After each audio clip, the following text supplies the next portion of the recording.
Hello friends, welcome to day trader Telugu and good evening. Sensex 483 points gain అయి 71,555 దగ్గర close అయితే, Nifty 127 points gain అయి 21,743 దగ్గర క్లోజ్ అయింది. వెరస్ బ్యాంక్ నిఫ్టీ 620 పాయింట్స్ గెయిన్ అయి 45,502 దగ్గర క్లోజ్ అయింది. నేను మిమ్మల్ని ఒక క్వశ్చన్ అడుగుతాను, చెప్తారా? ఇక్కడ నుంచి మీకు గుర్తున్న టైం ఏదో ఒకటి చూడండి, ఆలోచించి చూడండి ఒకసారి. మార్కెట్ పెరిగి పడ్డం ఇలా రిపీటెడ్ గా, అది కూడా హై ఇంటెన్సిటీతో ఎప్పుడు చూసారు లాస్ట్ టైం? లైక్ ఇక్కడ మీకు బ్యాంక్ నిఫ్టీ చార్ట్ కనిపిస్తుంది కదా, ఇది నేను మీకు చూపించి చెప్తే క్లియర్ గా అర్థమైపోతుంది.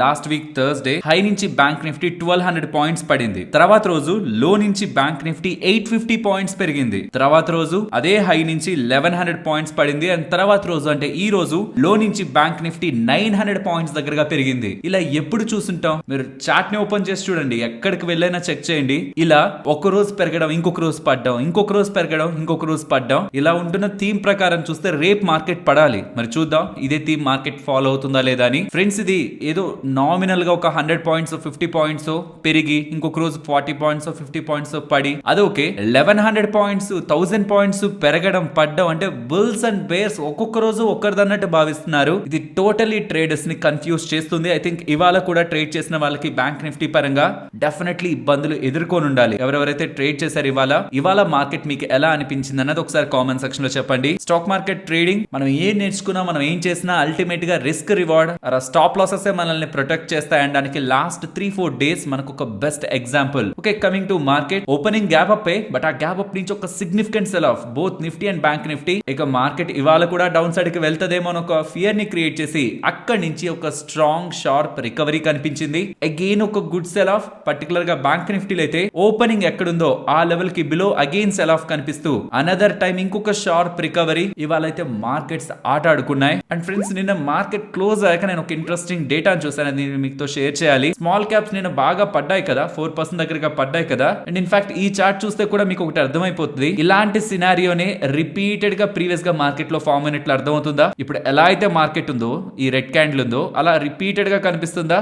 ఎస్, ఫిబ్రవరిలో మనకి ఇది సినారియో కనిపించింది. దానికి ముందు ప్రీవియస్ గా జనవరిలోను, డిసెంబర్ లోను, నవంబర్ లో ఒక్కట్లేదు, అక్టోబర్ లోను, సెప్టెంబర్ లోను, ఇలా ఎప్పుడైతే మనకి స్మాల్ క్యాప్స్ రిలేటెడ్ ఒక స్ట్రాంగ్ ర్యాలీ స్టార్ట్ అయిందో, వెనక్కి వెళ్లి చూస్తే ప్రతి మంత్ లోను 3-4% దగ్గరగా 4% దగ్గరగా కూడా క్యాండిల్స్ మనకి ఫామ్ అయ్యాయి. బట్ దాని తర్వాత ఉంటున్న డేటాని కూడా మీరు ఇక్కడే స్క్రీన్ పైన ఉన్నదే అనాలిసిస్ చేస్తే, అంత బిగ్ రెడ్ క్యాండిల్ ఫామ్ అయిన తర్వాత మోస్ట్లీ అలాంటి బిగ్ రెడ్ క్యాండిల్ చాలా టైం వరకు ఫామ్ అవ్వలేదు. అండ్ మోస్ట్లీ మార్కెట్ కొంత రికవర్ అయ్యే ప్రయత్నమే జరిగింది ప్రతి స్ట్రాంగ్ రెడ్ క్యాండిల్ తర్వాత. మరి చూడాలి, బికాస్ ఒక్క చిన్న షేక్అవుట్ ని చేస్తే మార్కెట్ లో మంచిగా ఒక సెల్ ఆఫ్ చేస్తే ఎవరెవరైతే వీక్ హార్ట్స్ ఉన్నారో వాళ్ళు డెఫినెట్లీ మార్కెట్ నుంచి వెళ్ళిపోతారని స్మాల్ క్యాప్ ఇండెక్స్ లో రీసెంట్ టైమ్స్ లో వస్తున్న ర్యాలీలో ఇలాంటి షేక్అవుట్స్ 3%-4% ఫాల్స్ ఇంట్రాడే సెషన్స్ లో మనకి కనిపించాయి. బట్ 4% ఫాల్ అయిన తర్వాత ఎప్పుడు దానికి ఫాలో అప్ లేదు. లైక్ మళ్ళీ కూడా ఇంకొక 3%-4% ఎప్పుడు ప్రీవియస్ గా గతంలో స్మాల్ క్యాప్ ఇండెక్స్ లో ఫాలో అవ్వలేదు. సో ఒకవేళ ఇంకొక 3% ఆర్ ఇంకొక 4% మీరు స్మాల్ క్యాప్ ఇండెక్స్ లో ఇదే నెలలో చూస్తున్నారంటే, ఇప్పటి వరకు స్మాల్ క్యాప్ ఇండెక్స్ పరంగా ఉంటున్న ఈ ఎంటైర్ ప్రైస్ యాక్షన్, ఈసారి ఉంటున్న ప్రైస్ యాక్షన్ డిఫరెంట్ అన్న విషయాన్ని మనం అర్థం చేసుకోవాలి. అండ్ నేను మీకు నిన్నటి వీడియోలో చెప్పాను, ఇవాళ నైట్ అంటే నైట్ కాదులేండి, మన మార్కెట్స్ క్లోజ్ అయ్యాక యూఎస్ సిపిఐ ఇన్ఫ్లేషన్ డేటా వస్తుంది. అండ్ రీసెంట్ టైమ్స్ లో మీరు యూఎస్ లో ఉంటున్న data points and US markets ని కోరిలేట్ చేసేందుకు ప్రయత్నిస్తుంటే, ఇక్కడ నుంచి చాలా time back bad news good news అయింది, గుడ్ న్యూస్ బ్యాడ్ న్యూస్ అయింది. లైక్ జాబ్స్ వీక్ ఉంటున్నాయి, ఎకానమీ వీక్ అయిపోతుంది అండ్ ఓకే, ఎకానమీ వీక్ అయిపోతుంది, జాబ్స్ తగ్గిపోతున్నాయి అంటే ఈ టైంలో మనం వడ్డీ రేట్లను పెంచినా అది ఎకానమీని ఇంకా హర్ట్ చేస్తుంది. కాబట్టి వడ్డీ రేట్లను పెంచకూడదు, ఆర్ వీలైతే కట్ చేయాలి అనే ఒక సినారియోలో ఫెడ్ వాళ్ళు వెళ్తారు. కాబట్టి వీక్ డేటా మార్కెట్స్ కి పాజిటివ్, స్ట్రాంగ్ డేటా మార్కెట్స్ కి నెగిటివ్ అని ఎలా రీడ్ చేసుకుంటూ వచ్చాయి. కానీ లాస్ట్ కొద్ది డేస్ నుంచి చూస్తున్నాను, యుఎస్ మార్కెట్స్ ఈ రీసెంట్ డేస్ లో గుడ్ న్యూస్ ని గుడ్ న్యూస్ గానే ట్రీట్ చేస్తున్నాయి, బ్యాడ్ న్యూస్ ని బ్యాడ్ న్యూస్ గానే ట్రీట్ చేస్తున్నాయి. ఎకానమీ డేటా స్ట్రాంగ్ గా ఉంది, జాబ్స్ డేటా స్ట్రాంగ్ గా ఉంది, ఐఎస్ఎం సర్వీసెస్ డేటా ఎక్సెప్షనల్లీ ఏ అయితే సబ్ కేటగిరీస్ ఉన్నాయి అన్నిట్లోనూ బీట్ చేసింది, మార్కెట్స్ పెరిగాయి, అక్కడ ఆల్ టైమ్ హైక్ వెళ్ళాయి. సో చూస్తుంటే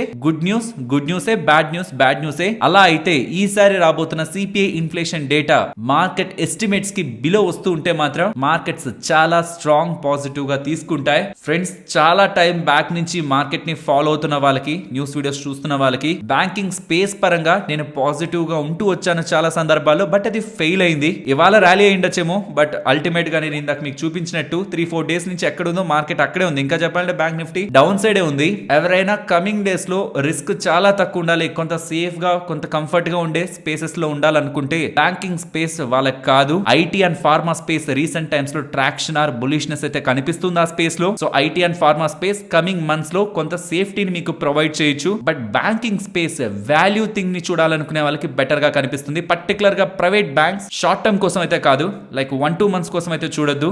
లాంగ్ టర్మ్ కోసం చూస్తుంటే అది ఈటీఎఫ్ ద్వారా కానివ్వండి, మ్యూచువల్ ఫండ్స్ ద్వారా కానివ్వండి, డైరెక్ట్ స్టాక్స్ లో అయినా టాప్ ప్రైవేట్ బ్యాంక్ ఇక్కడ నుంచి ఓవర్ ద పీరియడ్ అట్లీస్ట్ ఒక 4 quarters అంటే 1 year పాటు అయినా వెయిట్ చేయగలరు అనుకునే వాళ్ళకి కొంత వాల్యూ స్పేస్ గా, లార్జ్ క్యాప్ స్పేస్ చెప్తున్నాను, అది కొంత బెటర్ గా కనిపిస్తుంది. లేదు షార్ట్ టర్మ్ లోనే నేను కొంత safety or margin of comfort నాకు బాగుండాలి, ఎక్కువ నాకు డిస్కంఫర్ట్ రాకూడదు ఆర్ స్ట్రగుల్ అవ్వకూడదు అనుకుంటే IT and pharma space even in this week market ఈ మంత్ లో స్ట్రాంగ్ పర్ఫార్మెన్స్ ని డెలివర్ చేస్తున్నాయి. ఇవాళ పెద్దగా మూవ్ లేదులేండి, 0.5%. బట్ రీసెంట్ డేస్ లో ఉంటున్న ట్రాక్షన్ మీరు గమనిస్తే ఆ రెండు స్పేసెస్ లో particular stocks, large cap stocks లో గుడ్ ట్రాక్షన్ అయితే కనిపిస్తూ ఉంది. అండ్ రీసెంట్ డేస్ లో మనం 21,750 అబోవ్ అండ్ బిలో లాజిక్స్ ని చూస్తూ ఉన్నాం. కానీ చెప్పాను కదా బిగినింగ్ లోనే 1100 points, 1000 points, 800 points పెరగడం పడ్డం అది 21,750 అరౌండే జరుగుతుంది. ఇవాళ 21,750 బిలోనే ఉంది. రేపు ఒకవేళ గ్యాప్ డౌన్ అయింది అనుకోండి, ఓకే మన లెవెల్ దగ్గరికి వచ్చి ఫాల్ అయిపోయిందని మనం చెప్పొచ్చు. కానీ 750 కి దగ్గరగా వచ్చి క్లోజ్ అయింది. ఇంకొక 7 points క్లోజ్ అయితే ఏంటి, 5 points క్లోజ్ అయితే ఏంటి,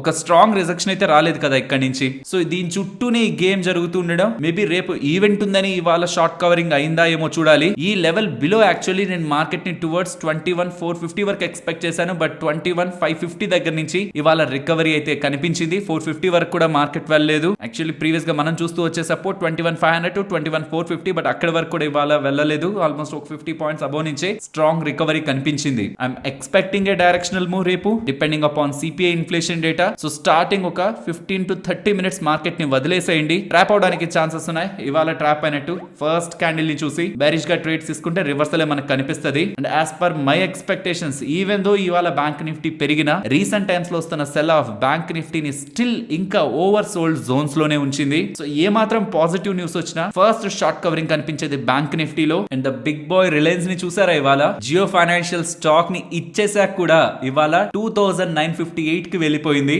20 లక్షల కోట్ల మార్కెట్ క్యాపిటల్ ని రీచ్ అయింది. So very proud moment seriously. మన మొత్తం ఇండియన్స్ మొత్తం ఇలా స్ట్రాంగ్ వెల్త్ ని క్రియేట్ చేస్తూ కంపెనీస్ గ్రో అవుతూ ఉండడం, నాట్ జస్ట్ కంపెనీస్, అందులో ఇన్వెస్ట్ చేసిన వాళ్ళ వెల్త్ కూడా గ్రో అవుతూ ఉంటుంది. కాబట్టి ఇవాళ 20 లక్షల కోట్ల మార్కెట్ క్యాపిటల్ ని రిలయన్స్ వాళ్ళు టచ్ చేశారనేది ఒకసారి గుర్తు చేయాలనుకుంటున్నాను. అండ్ గమనించారా ఇవాళ రైల్వే స్టాక్స్ కూడా మంచిగానే రికవర్ అయ్యాయి. But small and mid cap stocks లో మాత్రం ఇవాళ మీకు పెద్ద రికవరీ కనిపించలేదు. మీ పోర్ట్ఫోలియోస్ ఏమైనా రికవర్ అయ్యాయా? నేనైతే అంత రికవరీని అయితే ఎక్స్పెక్ట్ చేయలేదు. మోస్ట్ ఆఫ్ ద నా స్టాక్స్, నేను హోల్డ్ చేసిన స్టాక్స్ కూడా 3%, 4% దగ్గరగా రికవరీ అయితే తప్పితే నిన్న మొన్న ఫాల్ అయినట్లయితే అంత రికవరీ అయితే కనిపించలేదు. మీ స్టాక్స్ ఎలా ఉన్నాయో చెప్పండి. మోస్ట్లీ ఇవాళ నిఫ్టీ స్టేబుల్ గా ఉండడానికి ప్రధాన కారణం రిలయన్స్. అండ్ బ్యాంకింగ్ స్పేస్ లో హెచ్డిఎఫ్సి బ్యాంక్, ఐసిఐసిఐ బ్యాంక్ ఇవి స్టెబిలిటీని చూపించడం. And coming to global markets, అవి కొంత స్టేబుల్ గానే ఉన్నాయి, అంటే లైట్ నెగిటివ్ లో ఉన్నాయిలేండి. And crude oil recent times లో కొంత పెరుగుతూ ఉంది. ఈ బాండ్ డీల్స్ కానీ డాలర్ ఇండెక్స్ కానీ పెద్ద మాట్లాడుకోవడానికి ఏం లేదు వాటిల్లో. అండ్ కమింగ్ టు ఎఫ్ఐఎస్, 66% దగ్గరగా నెట్ షార్ట్ పొజిషన్ సిమిలర్ గానే మెయింటైన్ చేస్తున్నారు. బట్ ఫ్రెండ్స్, నేను మీతో చెప్పాలి, మేబీ ఈ సిపిఐ ఇన్ఫ్లేషన్ డేటా ఉండడం కారణంగానో ఏమో వాళ్ళ యాక్టివిటీ సిగ్నిఫికెంట్ గా మార్కెట్ లో తగ్గింది. అంటే వాళ్ళు వెయిట్ చేస్తున్నారా ఏమో. ఫిబ్రవరి మంత్ లో మొత్తం ఉన్న డేస్ అంతటిని యావరేజ్ తీసుకొని జరిగిన యాక్టివిటీని మనం నిన్నటి యాక్టివిటీతో కంపేర్ చేస్తే 40% తక్కువ వాళ్ళ ప్రెసెన్స్ అయితే మార్కెట్ లో కనిపించింది. మీన్స్ ఎఫ్ఐఎస్ సుమారుగా సగం శాతం యావరేజ్ చెప్తున్నాను, నేను అంతకు ముందు డేతో కంపేర్ చేయట్లేదు.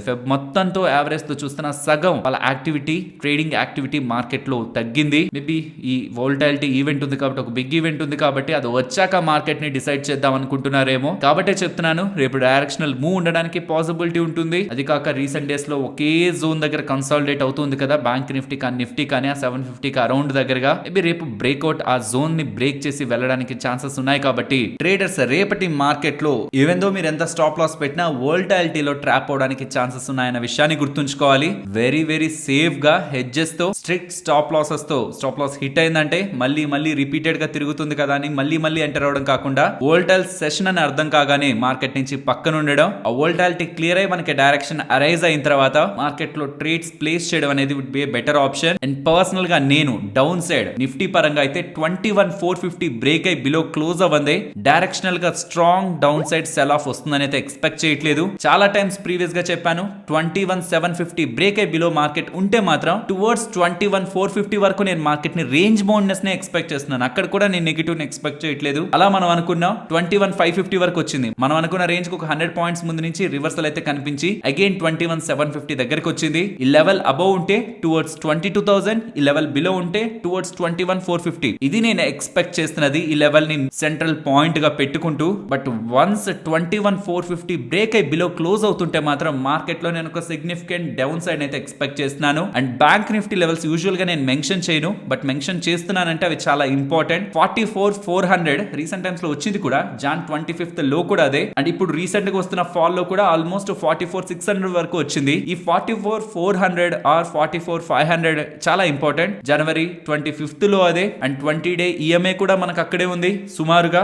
ఆ జోన్ మనకి బ్రేక్ అయి బిలో కానీ మార్కెట్ క్లోజ్ అవుతుంటే నెక్స్ట్ ఇంపార్టెంట్ సైకలాజికల్ గా 44 అండ్ ఆ బిలో 43,500 అండ్ 43,200 లెవెల్స్ కి కూడా బ్యాంక్ నిఫ్టీలో సెల్ ఆఫ్ ఉండడానికి పాసిబిలిటీ ఉంటుంది. కాబట్టి 44,400 టు 44,500 ఆ జోన్ దగ్గరికి వస్తున్నప్పుడు బేరిష్ పొజిషన్స్ ఉంటున్న వాళ్ళు ఫస్ట్ థింగ్ మీ స్టాప్ లాసెస్ కి అడ్జస్ట్ చేసి పెట్టుకోండి. ఇమీడియట్ రివర్సల్స్ ఉండొచ్చు అక్కడ. అండ్ బులిష్ గా ఎవరైనా ప్లే చేస్తున్న వాళ్ళు, ఆ జోన్ దగ్గర ప్లే చేస్తున్న వాళ్ళు, ఒకవేళ ఆ లెవెల్ మనం అనుకుంటున్న లెవెల్ ని బ్రేక్ చేసి మార్కెట్ డౌన్ సైడ్ సస్టైన్ అవుతుంటే ఇంకా సిగ్నిఫికెంట్ డౌన్ సైడ్ రిస్క్ ఉంటుందన్న విషయాన్ని కూడా బోత్ బుల్స్ అండ్ బేర్స్ గుర్తుంచుకోవాలి. పర్సనలీ నా ఎక్స్పెక్టేషన్ ఏ మాత్రం సిపిఐ డేటా మార్కెట్ ని పాజిటివ్ గా సర్ప్రైజ్ చేస్తున్నా బ్యాంక్ నిఫ్టీలో ఒక గుడ్ షార్ట్ కవరింగ్ వస్తుందని. But all depends upon data. అది మనకి ఇవాళ ఈవినింగ్ వస్తుంది. అండ్ రాగానే SGX నిఫ్టీ మరి ఇప్పుడు మనకి పేరు మార్చేసారులేండి గిఫ్ట్ నిఫ్టీ అని. ఆ గిఫ్ట్ నిఫ్టీ ఎలా రియాక్ట్ అవుతుంది అనే దాన్ని బట్టి మనకు అర్థం అవుతుంది. కాబట్టి ఇవాళ ఈవినింగ్ ఆ డేటా రావడం మీకు టెలిగ్రామ్ లో ఉంటుంది. అండ్ గిఫ్ట్ నిఫ్టీ ఏదైనా సిగ్నిఫికెంట్ గా రియాక్ట్ అయినా, యూఎస్ మార్కెట్స్ రియాక్ట్ అయినా, అది కూడా నేను మీకు టెలిగ్రామ్ గ్రూప్ లో అప్డేట్ చేస్తాను. ఫ్రెండ్స్, ఇలా మార్కెట్ లో ఉంటున్న డేటాను అనాలిసిస్ చేస్తూ వీడియోని మీ ముందుకు తీసుకురావడానికి మేము పెడుతున్న ఎఫర్ట్స్ మీకు వాల్యుబుల్ గా అనిపిస్తూ ఉంటే మన వీడియోని తప్పకుండా లైక్ చేయండి. ఫస్ట్ పేటిఎం గురించి మాట్లాడుకోవాలి. ఫ్రెండ్స్, ఆర్బీఐ వాళ్ళు పేటిఎం రిలేటెడ్ గా రెగ్యులేషన్స్ స్టార్ట్ చేసినప్పటి నుంచి పేటిఎం పేమెంట్ బ్యాంక్ ని బ్యాన్ చేయడం, తర్వాత పేటిఎం ఫౌండర్ అయిన విజయ్ శేఖర్ శర్మ గారు ఆర్బీఐ వాళ్ళని, నిర్మలా సీతారామన్ గారిని కలుస్తున్నారని వస్తున్న వార్తలు, తర్వాత ఆర్బీఐ ప్రెస్ మీట్ లో కూడా పేటిఎం పై వాళ్ళు చేసింది సరైందని అండ్ అలా విధించిన రిస్ట్రిక్షన్స్ గురించి ఇంకొకసారి ఆలోచించాలనుకోవట్లేదు, అవన్నీ తప్పులే అనేలా ఆర్బీఐ వాళ్ళు భావిస్తూ చేస్తున్న స్టేట్మెంట్స్ ఇవన్నీ కనిపిస్తున్న తరుణంలో నిన్న మనకు వచ్చిన ఇంకొక అప్డేట్, పేటిఎం లోకి వచ్చిన చైనా పెట్టుబడుల గురించి కేంద్ర ప్రభుత్వం ఇన్ఫర్మేషన్ ని గ్యాదర్ చేస్తుంది. ఆ ఇన్వెస్ట్మెంట్స్ మీద కూడా కేంద్ర ప్రభుత్వం ఫోకస్ చేస్తుందని రిపోర్ట్స్ నుంచి వచ్చిన అప్డేట్స్ ఇవన్నీ పేటిఎం చుట్టూ రిపీటెడ్ గా కనిపిస్తూ ఉంటే ఇప్పుడు కొత్తగా మెక్వైర్ వాళ్ళు పేటిఎం రిలేటెడ్ గా ఇచ్చిన స్టేట్మెంట్ చూడండి. Fighting for survival. రీసెంట్ గా వచ్చిన చేంజెస్ తో తన ఉనికిని కాపాడుకోవడానికి ఫైట్ చేస్తున్న పేటిఎం అని ఇక్కడ మీకు కనిపిస్తుంది అనుకుంటున్నా. 12 months టార్గెట్ 275, అంటే ఇప్పటికి కూడా కాదు, నెక్స్ట్ 12 months కి వాళ్ళు ఇచ్చిన టార్గెట్ 275 అలా ఇస్తూ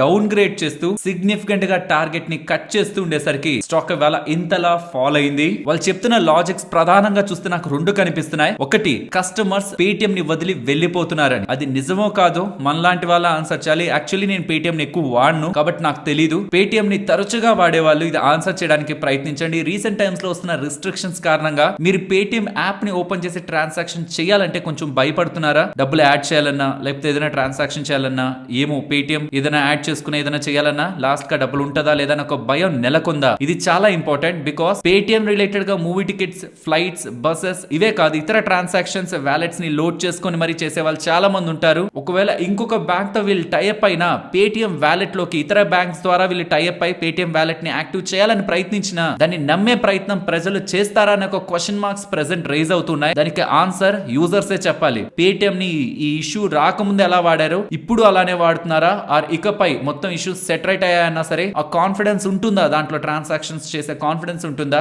యాజ్ ఏ యూజర్ గా, కన్స్యూమర్ గా మనమే చెప్పాలి. అది మీరు వీలైతే కామెంట్ చేయడానికి ప్రయత్నించండి. పేటిఎం షేర్ హోల్డర్స్ తప్పకుండా ఆ కామెంట్స్ ని చూడడానికి ప్రయత్నించండి. సెకండ్ ది వీళ్ళు చెప్తున్నది, వీళ్ళ దగ్గర పేటిఎం పేమెంట్ బ్యాంకే లేకపోతే ఇతర యూపీఐ యాప్స్ కి like phone pay, Google pay, ఇంకా చాలా యూపీఐ యాప్స్ ఉన్నాయి. దానికి పేటిఎం కి తేడా ఏమొచ్చేస్తుంది? మోస్ట్లీ ఫోన్ పే లో కూడా ఇప్పుడు మనకి చాలా సర్వీసెస్ ఉన్నాయి కదా, ఇన్సూరెన్స్ అని అదే ఇదని మొత్తం తీసుకొచ్చేసారు. అలానే పేటిఎం లోనూ ఉన్నాయి. మరి ఆ రెండింటికి డిఫరెన్స్ ఎక్కడి నుంచి వస్తుంది? ఇదే క్వశ్చన్ చేస్తున్నారు. పేటిఎం పేమెంట్ బ్యాంక్ ఉంటేనే వీళ్ళకి కస్టమర్ డేటా తెలుస్తుంది, ఎవరెవరు ఎంత ట్రాన్సాక్షన్ చేయగలరు, ఎంత లోన్ రీపేమెంట్ చేయగలరు. అండ్ వెండర్స్ రిలేటెడ్ గా కూడా వీళ్ళు రిలేషన్షిప్ మెయింటైన్ చేయడానికి పేటిఎం పేమెంట్ బ్యాంక్ ఒక బ్రిడ్జ్ లా ఉండేదని, ఇప్పుడు అది లేకపోవడం వాళ్ళ బిజినెస్ పై ఇంపాక్ట్ ఉంటుందని, లెండింగ్ బిజినెస్ పై ఇంపాక్ట్ సిగ్నిఫికెంట్ గా కనిపిస్తుందని వీళ్ళు భావిస్తూనే ఇలా డౌన్ గ్రేడ్ చేస్తూ టార్గెట్ 275 ఇస్తున్నారని ఇలా స్టేట్మెంట్ చేస్తూ ఉండడం ఫర్దర్ గా స్టాక్ ప్రైస్ లో ఇలా ఫాల్ అయితే కనిపించింది. కొంత స్టేబుల్ అవుతుంది, ఓకే, మొత్తాన్ని తట్టుకొని కొంత గ్రీన్, రెడ్, కొంత న్యూట్రల్ గా గా వచ్చేస్తుంది అన్న టైంలో వీళ్ళు ఇస్తున్న ఇంకొక డౌన్ గ్రేడ్ స్టాక్ రిలేటెడ్ గా ఇవాల్టి సిగ్నిఫికెంట్ సెల్ ఆఫ్ కి మెయిన్ రీజన్ పెద్ద ఘర్షణే పేటిఎం రిలేటెడ్ గా జరుగుతుంది మార్కెట్ లో. ఇది ఎప్పుడు క్లారిటీ వస్తుందో తెలుసా? ఇది వీళ్ళ ఒపీనియన్. నెక్స్ట్ రిజల్ట్స్ లో నిజంగానే వీళ్ళు అన్నట్టు పేటిఎం వాళ్ళు క్యాష్ ని సీరియస్ గా బర్న్ చేస్తూ బిజినెస్ ని సస్టైన్ చేయడానికి ఎక్కువగా వీళ్ళ ఆపరేటింగ్ సైడ్ ఇంపాక్ట్ ని తీసుకొని నెంబర్స్ ని సిగ్నిఫికెంట్ గా ఇంపాక్ట్ చేసుకున్నారనుకోండి, మార్కెట్ ఇప్పుడు ఏ రియాక్షన్ అయితే ఇచ్చిందో దాన్ని జస్టిఫై చేసేసుకుంటది. బట్ కమింగ్ క్వార్టర్లీ నెంబర్స్ లో మేము చెప్పినట్టే కొంత ఇంపాక్టే ఉంది, పెద్ద ఇంపాక్ట్ మా మీద లేదని స్టెబిలైజేషన్ వీళ్ళ బిజినెస్ లో తీసుకురాగలుగుతూ ఆల్టర్నేటివ్ గా ఆర్బీఐ తో ఉన్న ఇష్యూస్ ని కూడా వీళ్ళు క్లియర్ చేసుకునేందుకు అప్కమింగ్ టైమ్స్ లో ప్రయత్నిస్తూ ఉంటే దాని అప్పుడు స్టాక్ అగైన్ కొంత రికవర్ అయ్యే ప్రయత్నం జరుగుతుంది. ఏదనేది కమింగ్ డేస్ లో పేటిఎం వాళ్ళు వాళ్ళ బిజినెస్ రిలేటెడ్ గా మార్కెట్ కి చూపించే రిజల్ట్స్ లోనే పేటిఎం ఫేట్ అనేది ఆధారపడి ఉంటుంది. ఇన్ బిట్వీన్ ఇలా వస్తున్న అప్డేట్స్ పాజిటివ్ అయితే పాజిటివ్ గా రియాక్షన్, నెగిటివ్ గా అయితే నెగిటివ్ గా రియాక్షన్ పేటిఎం స్టాక్ లో. ఈ స్టాక్ అనే కాదు, ఎప్పుడైనా మార్కెట్ లో ఇలా అన్సర్టనిటీలోకి వెళ్ళిన ఏ స్టాక్ అయినా, అదానీ స్టాక్స్ అయినా సరే మీరు చూసే ఉంటారు, చాలా పడిపోవడం, చాలా పెరగడం, మళ్ళీ చాలా పడ్డం, ఇలా వోల్టాలిటీ ఇష్యూ క్లియర్ అయ్యేంత వరకు మనకి సాల్వ్ అవ్వదు. అండ్ ఇతర స్టాక్స్ లో ఇన్వెస్ట్ చేసిన వాళ్ళు కూడా మీరు ఇన్వెస్ట్ చేసిన స్టాక్ రిలేటెడ్ గా ఇలాంటి ఆరోపణలు ఏ రోజు వచ్చినా ఇలాంటి వోలటాలిటీ ఆ స్టాక్స్ లో కూడా మనం చూడాల్సి వస్తుందని ఇన్వెస్టర్స్ గుర్తుంచుకోవాలి. అండ్ నెక్స్ట్ అదానీ ఎంటర్ప్రైజెస్ వాళ్ళకి అనదర్ పాజిటివ్ అప్డేట్ అనేలా రిపోర్ట్స్ వాళ్ళైతే మెన్షన్ చేస్తున్నారు. ఇవాళ సుప్రీం కోర్టులో అదానీ హిండెన్బర్గ్ కేసు ఉంది కదా, దాని మీద వచ్చిన తీర్పు రిలేటెడ్ గా కొన్ని ఎర్రర్స్ ఉన్నాయి అండ్ చాలా విషయాలు పరిగణలోకి తీసుకోవాలని అదానీ వాళ్ళకి అగైనెస్ట్ గా ఒక రివ్యూ పిటిషన్ వెళ్ళింది. అండ్ దాని రిలేటెడ్ గా సుప్రీం కోర్టు వాళ్ళు ఆ పిటిషన్ ని కంప్లీట్ గా పక్కన పెట్టేస్తూ స్క్రాప్ చేస్తూ అసలు దాన్ని కన్సిడరేషన్ లోకి తీసుకోకుండా, బికాస్ దీని రిలేటెడ్ గా ఆల్రెడీ సుప్రీం కోర్టు వాళ్ళు, సెబీ వాళ్ళు అండ్ ఇంకొంతమంది ఎక్స్పర్ట్ కమిటీ ప్యానల్ కూడా వేసి ఒక జడ్జిమెంట్ ఇచ్చేసారు. కాబట్టి దీని రిలేటెడ్ గా అగైన్ ఇంకొకసారి రివ్యూ పిటిషన్స్ వెళ్తూ ఉండడం సుప్రీం కోర్టు అయితే వాటిని ఎంటర్టైన్ చేయలేదు. వాటిని కంప్లీట్ గా తోసిపుచ్చుతూ అదానీ వాళ్ళకి ఫేవర్ గానే సుప్రీం కోర్టు వాళ్ళు అగైన్ తీర్పునిస్తున్నట్లు ఫైనాన్షియల్ ప్లాట్ఫామ్స్ లో డేటా అయితే కనిపిస్తూ ఉంది. మోస్ట్లీ అదానీ హిండెన్బర్గ్ కథ అయితే ఇక ముగిసిందనే అనుకోవాలి. అదానీ ఇష్యూ రిలేటెడ్ గా సిబిఐ కానీ ఆ ఎస్ఐటి తో కానీ విచారణ జరపాలని ఇప్పుడు వేస్తున్న రివ్యూ పిటిషన్ ని కోర్టు వాళ్ళైతే డిక్లైన్ చేశారు. సో ప్రాబబులీ ఇక ఈ స్టోరీ ద ఎండ్. ఫ్రెండ్స్, ఇలా న్యూస్ అప్డేట్స్ ని అనాలిసిస్ చేస్తూ మీ ముందుకి కంటెంట్ తీసుకురావడానికి మేం పెడుతున్న ఎఫర్ట్స్ మీకు వాల్యుబుల్ గా అనిపిస్తూ ఉంటే మన వీడియోని తప్పకుండా లైక్ చేయండి. నెక్స్ట్ ఎంఎస్సిఐ రిలేటెడ్ గా ఒక ఇంపార్టెంట్ అప్డేట్ అయితే కనిపిస్తుంది. ఎంఎస్సిఐ ఎమర్జింగ్ మార్కెట్ ఇండెక్స్ లోకి ఏ స్టాక్స్ ని యాడ్ చేస్తున్నారు అనేది ఇక్కడ మీరు స్క్రీన్ పైన గమనించవచ్చు. ఈ స్టాక్స్ ని యాడ్ చేస్తున్నారు అనగానే అప్డేట్స్ రాగానే ఈ పర్టికులర్ స్టాక్స్ లో ఇవాళ మనకి ర్యాలీ కనిపించింది. Example Punjab National Bank, GMR airports ఇవాళ బాగా పెరిగాయి ఇంట్రాడే సెషన్స్ లో due to this update. And MSCI domestic index లో కూడా ఏ స్టాక్స్ యాడ్ అవుతున్నాయన్నది స్క్రీన్ పైన గమనించవచ్చు. అండ్ టాటా మోటార్స్ గురించి మాట్లాడుకోవాలి. బ్యాటరీ ప్రైజెస్ ఫాలో అవుతుండేసరికి టాటా మోటార్స్ వాళ్ళు వాళ్ళ electric vehicle prices cars related గా 1,20,000 రూపాయల వరకు తగ్గించారని అప్డేట్ చేస్తున్నారు. నెక్సాన్ ఈవీ రిలేటెడ్ గా maximum 1,20,000 and Tata Tiago vehicle related గా ఈవీ వెహికల్ రిలేటెడ్ గా 70,000 దగ్గర వరకు తగ్గించారని అఫీషియల్ గా అప్డేట్ అయితే చేస్తున్నారు. అండ్ నెక్స్ట్ ఎస్జేవిఎన్ గురించి మాట్లాడుకోవాలి. రీసెంట్ రిజల్ట్స్ స్టాక్ బాగా పడింది కదా, దాని తర్వాత గోల్డ్మాన్ సాక్స్ వాళ్ళు ఎస్జేవిఎన్ రిలేటెడ్ గా సెల్ రేటింగ్ ఇస్తూ టార్గెట్ ప్రైస్ 72.5 అని చెప్తున్నారు. వీళ్ళకి ప్రధాన కారణం చెప్తున్నది రీసెంట్ నెంబర్స్ ఎక్స్పెక్టేషన్స్ కంటే చాలా తక్కువ వచ్చాయని, ఆల్మోస్ట్ ఎక్స్పెక్టేషన్స్ కి 45% డీవియేట్ అయ్యాయని. అండ్ ఆ రిజల్ట్స్ ప్రకారం చూస్తూ కంపెనీ ప్రెసెంట్ పర్ఫార్మెన్స్ ని బట్టి ప్రెసెంట్ ఉంటున్న వాల్యుయేషన్ ని చూస్తున్నా అది ఎక్స్పెన్సివ్ గా ఉందని ఎలా వీళ్ళు భావిస్తూ టార్గెట్ 72.5 అని భావిస్తున్నాం అనేలా గోల్డ్మాన్ సాక్స్ వాళ్ళు అగైన్ ఎస్జేవిఎన్ కి అగైనెస్ట్ గా రిపోర్ట్ ని మెన్షన్ చేస్తూ ఉండడం స్టాక్ ఇవాళ అగైన్ ఒక 10% దగ్గరగా డౌన్ అయి ఫైనల్ గా రికవర్ అవుతూ 109 రూపీస్ దగ్గరగా క్లోజ్ అయింది. నెక్స్ట్ వార్డ్ విజర్డ్ ఇన్నోవేషన్స్ గురించి మాట్లాడుకోవాలి. వీళ్ళు 3,225 యూనిట్స్ ఆఫ్ ఎలక్ట్రిక్ 2 వీలర్స్ ని జనవరి 2024 లో డిస్పాచ్ చేశారనేలా వాళ్ళ సేల్స్ అప్డేట్ అయితే చెప్తున్నారు. జనవరి సేల్స్ అప్డేట్. అండ్ నెక్స్ట్ ఇవాళ కమోడిటీ మార్కెట్స్ లో ట్రేడ్ చేసిన వాళ్ళకి ఇది చూసుంటారు. ఎంసీఎక్స్ లో గ్లిచ్ అయితే ఏర్పడింది. ఫస్ట్ ఒక టైం గ్లిచ్ వచ్చింది, తర్వాత అది 1 అవర్ తర్వాత రిజాల్వ్ అయ్యి మళ్ళీ ఓపెన్ చేస్తా అన్నారు, మళ్ళీ గ్లిచ్ అయింది. 1 PM అరౌండ్ ఓపెన్ చేస్తా అన్నారు మళ్ళీ ట్రేడింగ్ ని. ఇలా మల్టిపుల్ టైమ్స్ గ్లిచెస్ ఇవాళ ఎంసీఎక్స్ ప్లాట్ఫామ్ లో అయితే నెలకొన్నాయి. దీంతో సెబీ వాళ్ళు కూడా ఎంసీఎక్స్ పై యాక్షన్ తీసుకోనున్నారని, పెనాల్టీని వేయనున్నారని ఇలా కూడా ఫైనాన్షియల్ ప్లాట్ఫామ్స్ అయితే రిపోర్ట్ చేస్తున్నాయి. కొన్ని ప్లాట్ఫామ్స్ ఇన్ని కోట్లని కూడా చెప్పేస్తున్నాయి, కానీ అది ఎంత అనేది ఫైన్ అనేది అఫీషియల్ గా అప్డేట్ అయితే రాలేదు ఇంకా. ఎనీవే ఒక ఎక్స్చేంజ్ లోనే గ్లిచ్ ఏర్పడి ట్రేడర్స్ దాని కారణంగా ఇబ్బంది పడుతూ ఉంటే, బికాస్ ఆల్రెడీ ఎగ్జిస్టింగ్ ఉన్న పొజిషన్స్ ని మేనేజ్ చేసుకోవడానికి అండ్ వాళ్ళ టైం ని అలా స్పెండ్ చేస్తూ గ్లిచ్ ఎప్పుడు క్లియర్ అవుతుందా అని వెయిట్ చేస్తూ సుమారు ఒక 4 గంటల దగ్గరగా గ్లిచ్ కారణంగానే వేస్ట్ చేసుకుంటే మోస్ట్లీ సెబీ ఇంటర్వ్యూన్ అవ్వాలి. సెబీ ఇంటర్వ్యూన్ అయ్యి ఇలాంటివి ఇంకొకసారి రిపీట్ కాకుండా స్ట్రాంగ్ మెజర్స్ తీసుకోవాలి. ఇంకా దీని రిలేటెడ్ గా ఎంసెక్స్ వాళ్ళు అండ్ సెబీ వాళ్ళు వాళ్ళిద్దరు కూడా అఫీషియల్ గా రెస్పాండ్ కాలేదు. నెక్స్ట్ నరేంద్ర మోడీ గారి దగ్గర నుంచి ఒక ఇంపార్టెంట్ అప్డేట్ కనిపిస్తుంది ఫ్రెండ్స్. ఇది కొత్త అప్డేట్ ఏం కాదు, అయోధ్య రామ మందిరం రిలేటెడ్ గా ఉన్నప్పుడు ఈ అప్డేట్ ఉంది. అండ్ ప్రీవియస్ గా కూడా ఈ అప్డేట్ మనకి గవర్నమెంట్ దగ్గర నుంచి అయితే వచ్చింది. బట్ దీని రిలేటెడ్ గా అగైన్ నరేంద్ర మోడీ గారు ఒక ఇంపార్టెంట్ ట్వీట్ ఇవాళ ఆఫ్టర్నూన్ అయితే చేశారు. గతంలోకి ఇప్పటికీ తేడా ఏంటంటే ఈ స్కీమ్ అండర్ లో ఎంత ఖర్చు పెట్టనున్నారు, ఎంత బెనిఫిట్ ఇవ్వనున్నారు అనేది ప్రీవియస్ లా క్లారిటీ లేదు. ఇప్పుడైతే 75,000 కోట్ల దగ్గరగా పిఎం సూర్య ఘర్ లైక్ రూఫ్ టాప్స్, 1 కోటి ఇళ్లకి పైన సోలార్ రూఫ్ టాప్స్ ని ఏర్పాటు చేయాలని, అండ్ అలా వస్తున్న దాంట్లో 300 యూనిట్ల దగ్గరగా ఉచిత ఎలక్ట్రిసిటీని ప్రతి నెల ఆ రూఫ్ టాప్ పెట్టుకున్న వాళ్ళు వినియోగించుకోవచ్చు అనేలా నరేంద్ర మోడీ గారు అప్డేట్ చేశారు కదా. దాని రిలేటెడ్ గా ఎంత ఖర్చు చేయనున్నారనేలా అప్డేట్ అయితే చేస్తున్నారు. అండ్ రీసెంట్ గా ఉంటున్న ఒక రిపోర్ట్ ప్రకారం ఇలా ఇళ్ల పైన సోలార్ రూఫ్ టాప్ పెట్టుకుంటున్న వాళ్ళ సంఖ్య ప్రెసెంట్ మన ఇండియాలో 7 నుంచి 8 లక్షల దగ్గరగా ఉంది. 1 కోటి ఇళ్లకి పెట్టాలంటే సుమారు అది 12 to 14 టైమ్స్ పెరుగుతున్నట్టు. కాబట్టి ఈ ఎంటైర్ స్పేస్ లో ఉంటున్న కంపెనీస్ డెఫినెట్లీ లాభం పొందడానికి ఛాన్సెస్ అయితే ఉన్నాయి. కానీ వస్తున్న ప్రాబ్లం అంతా ఈ ఎంటైర్ స్ట్రక్చర్ లో లైక్ సోలార్ రూఫ్ టాప్ అంటే మనకి సోలార్ ప్యానల్స్ కావాలి, అండ్ ఆ సోలార్ ప్యానల్స్ మ్యానుఫ్యాక్చరర్స్ అండ్ ఆ రూఫ్ టాప్ ఇన్స్టాలేషన్స్ ఎవరు తీసుకుంటారు, ఆ కాంట్రాక్ట్స్ ఎవరికి వెళ్తుంటాయి, అండ్ అలా వస్తున్న పవర్ స్టోరేజ్ కూడా ఇంపార్టెంటే కదా. బికాస్ ఎన్ని హౌసెస్ కి రూఫ్ టాప్స్ ని పెడితే nearly 20 to 25 gigawatts of energy production కూడా జరగచ్చు. మరి ఆ స్పేస్ లో ఎవరున్నారని చూసినప్పుడు బిగ్ ప్లేయర్స్ నేమ్స్ ని చూస్తే టాటా పవర్ కానీ, స్టెర్లింగ్ విల్సన్ కానీ వీళ్ళు మనకి కనిపిస్తుంటారు. ఈవెన్ ఆదాని ఎనర్జీ వాళ్ళు కూడా కనిపిస్తుంటారు in terms of storage and in terms of roof tops and solar panel glasses పరంగా బోరోసిల్ రెన్యూబుల్స్ వాళ్ళు, and in terms of storage లో మర్చిపోయాను రిలయన్స్ ఇండస్ట్రీస్ వాళ్ళు కూడా ఉన్నారు. అండ్ వాళ్ళతో పాటు వారే వాళ్ళు, అండ్ ఇంకొన్ని చిన్న కంపెనీస్ ని చూడాలంటే Indo Solar, Surana Solar, Webel Solar, ఈ కంపెనీస్ కూడా ఇదే స్పేస్ లో బిజినెస్ చేస్తూ ఉంటాయనే విషయాన్ని మనం గుర్తుంచుకోవాలి. బట్ ఇంకొంత స్టడీ అయితే చేయాల్సి ఉంటది. వీటికి ఎంతెంత ఆపర్చునిటీ ఉండొచ్చు, అసలు ఈ పథకంలో వీటికి ఎంత రోల్ ఉండొచ్చు, ఇది కొంచెం స్టడీ చేసే ఇన్వెస్ట్మెంట్ చేయాలి. ఏదో మాట్లాడుకున్నాం కదా అని అన్ని స్టాక్స్ పెరిగిపోతాయని కాదు, ఇంకొంత డీప్ గా స్టడీ చేస్తే ఇంకొన్ని పేర్లు కూడా కనిపిస్తున్నాయి చాలా తక్కువ మార్కెట్ క్యాపిటల్ ఉంటున్నవి రూఫ్ టాప్ సోలార్ పరంగా. అవి ఆల్రెడీ రీసెంట్ టైమ్స్ బస్ తో కొంత పెరిగిపోయాయి. బట్ ఇంకొంత డీప్ స్టడీ అయితే అవసరం అవుతుంది. బికాస్ యుఫోరియాతో ఇన్వెస్ట్మెంట్ ట్రాప్ కి తప్పితే ఇంకెందుకు పనికిరాదు. నిజంగా వాటికి ఆపర్చునిటీస్ వెళ్ళలేదనుకోండి, యుఫోరియాలో వెళ్ళిన వాళ్ళు ట్రాప్ అవుతారు. కాబట్టి కొంచెం పేషెన్స్ గా ఒక ఆర్డర్స్ వస్తున్నాయి, బిల్డ్ అవుతున్నాయి, ట్రాక్షన్ కనిపిస్తుందని క్లారిటీ ఉంటున్నప్పుడు ఎంటర్ అవడం బెటర్. అండ్ అలా నా క్లారిటీ ఉన్న స్టాక్స్ డెఫినెట్లీ నేను అప్కమింగ్ డేస్ లో మీతో షేర్ చేస్తాను. నెక్స్ట్ నెంబర్స్ గురించి మాట్లాడుకోవాలి. బోరోసిల్ వాళ్ళు చాలా మంచి నెంబర్స్ ని పోస్ట్ చేశారు. రెవెన్యూస్ మంచిగా గ్రో అయ్యాయి, మార్జిన్స్ లో ఇంప్రూవ్మెంట్, నెట్ ప్రాఫిట్స్ కూడా స్ట్రాంగ్ గా గ్రో అవుతుండడం, స్టాక్ ఇవాళ ఇంతలా పెరిగింది. నెక్స్ట్ హిందాల్కో గురించి మాట్లాడుకోవాలి. వీళ్ళ అండర్ లో ఉంటున్న కంపెనీ నోవెలిస్ వాళ్ళు అమెరికన్ ఇండస్ట్రియల్ అల్యూమినియం కంపెనీ. ఇది ఇండియాలో కాదు, అట్లాంటా, జార్జియా, యునైటెడ్ స్టేట్స్ లో వీళ్ళ బిజినెస్ ని చేస్తుంటారు. వాళ్ళ రిలేటెడ్ గా నెంబర్స్ వీక్ గా వస్తూ ఉండడం, అండ్ క్యాపెక్స్ కూడా నార్మల్ గా అనుకున్న దానికంటే 64% ఎక్కువ చేస్తారు క్యాపెక్స్ అనుకోవడం. లైక్ నెంబర్స్ బాలేవు, దాంతో పాటు క్యాపెక్స్ కూడా అనుకున్న దానికి ఎక్కువగా చేస్తున్నారు అని వస్తున్న అప్డేట్స్ తో హిందాల్కో రిలేటెడ్ గా ప్రెషర్ అయితే పడింది.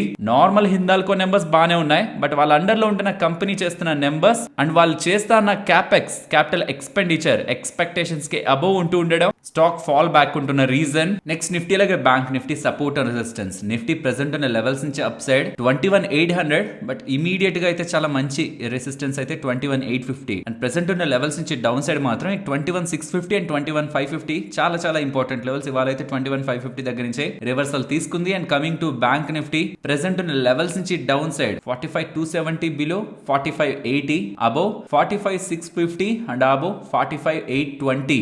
బట్ ఇలా 200-400 పాయింట్ రేంజ్ లో ఎక్కడ బ్యాంక్ నిఫ్టీ మూవ్ అవుతుందండి ఈ మధ్య. 800, 1000, 1100, 1200 ఇలాంటి స్వింగ్స్ ఇస్తూ ఉంది. నియర్ టర్మ్ లో ఉంటున్న సపోర్ట్స్ రెసిస్టెన్స్ కి బ్యాంక్ నిఫ్టీ పరంగా పెద్దగా వాల్యూ ఉండట్లేదు, బట్ నిఫ్టీ మంచిగానే రెస్పెక్ట్ చేస్తుంది. ఈ వోల్టాలిటీ కొంత తగ్గితే better. And coming to market range, నిన్న చెప్పింది 21,300 to 21,900. ఈ 600 point range I think market అంత ఈజీగా బ్రేక్ చేసి వెళ్ళిపోదని. సో ఈవెన్ డే ఉంటున్నా నేను ఇదే రేంజ్ నే చూస్తున్నాను. ఇక్కడ 21,300 అంటే అది ఇంపార్టెంట్ సపోర్ట్ కాదు, 21,450 ఇంపార్టెంట్ సపోర్ట్. ఆ లెవెల్ బ్రేక్ చేసి బిలో వస్తే 21,300 అడ్జస్ట్ చేసుకోవచ్చు. అండ్ ఇక్కడ 21,750 అయితే రీసెంట్ టైమ్స్ లో ముందుకి వెనక్కి అన్నట్టు వస్తుంది. కానీ ఐ థింక్ 21,850 అంత ఈజీగా బ్రేక్ చేసి క్లోజ్ అవ్వదని, అన్లెస్ మార్కెట్ లో ఒక డైరెక్షనల్ మూవ్ తప్పించి. అలా జరుగుతున్నప్పుడు కూడా 21,900 ని అడ్జస్ట్ చేసుకునే ప్రయత్నం చేద్దాం. అంతవరకు అదే రేంజ్ ని మార్కెట్ లో కొనసాగించాలనుకుంటున్నాను. మరొక ఇంట్రెస్టింగ్ వీడియోతో మళ్ళీ మీ ముందుకు వస్తాను. అంతవరకు టేక్ కేర్, జై హింద్.